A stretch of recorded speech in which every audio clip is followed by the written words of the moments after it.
Flooded with lies. Why Filipinos are angry at flood control.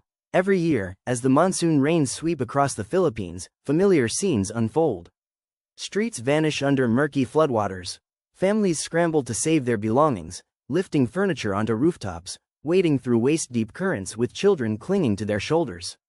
In Metro Manila and across the provinces, traffic comes to a standstill, classes are suspended, and lives are once again placed on hold. But what enrages Filipinos is not only the rising waters. It is the unshakable truth that despite decades of promises, billions of pesos in government funds, and countless flood control projects, nothing seems to change. Flood control in the Philippines has become more than an engineering problem. It is a story of corruption, inefficiency, and betrayal. You're the blueprint, don't let anyone treat you like a rough draft. A history of broken promises. The problem of flooding is not new. As far back as the 1960s, flood control has been at the center of government infrastructure programs. Successive administrations pledged to build dikes, drainage systems, and pumping stations. Billions have been allocated across decades. Each decade brought new plans, new loans, and new contracts. The World Bank, Japan International Cooperation Agency, JICA, and other partners funded multi-million-dollar projects aimed at taming Metro Manila's waterways. Officials announced that this time, finally, the floods would end. But reality on the ground told a different story. Even after billions of pesos were spent, the same neighborhoods went underwater year after year. The human cost. For the poor, floods are not just a nuisance, they are a disaster. Floods destroy homes built from plywood and galvanized iron sheets. They contaminate drinking water, spreading leptospirosis and dengue. They cut off workers from jobs and children from schools.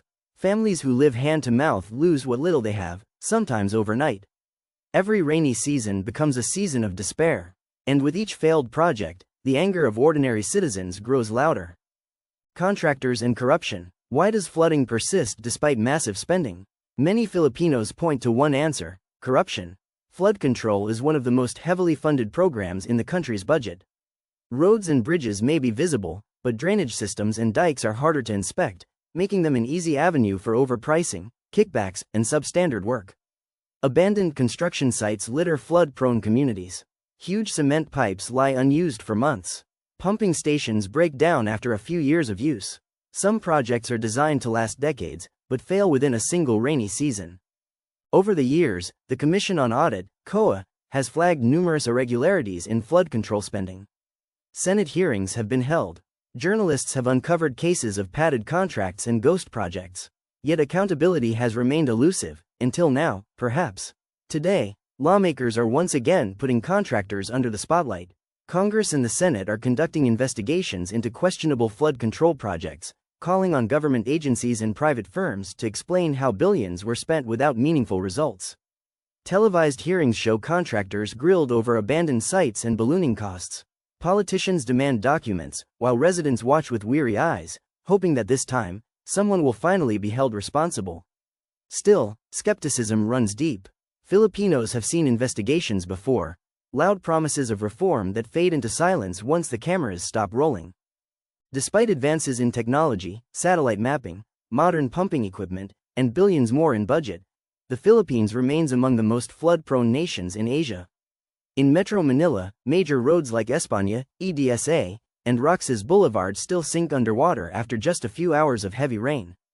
Provincial capitals from Pampanga to Samar face the same fate. While the government insists that the current investigations will lead to accountability, many Filipinos remain doubtful.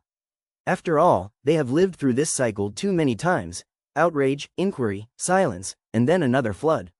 Each year brings new press releases, a new project here, another billion pesos there. But when the next storm arrives, the floods return, washing away not only homes, but also whatever trust remains between the people and their leaders. Flood control was meant to be a shield against nature. Instead, it has become a symbol of government failure. In protest after protest, angry residents demand accountability.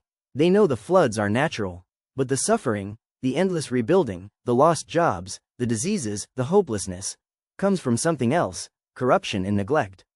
Blank. As the rains continue to fall, Filipinos are left asking the same haunting question: where did all the flood control money go?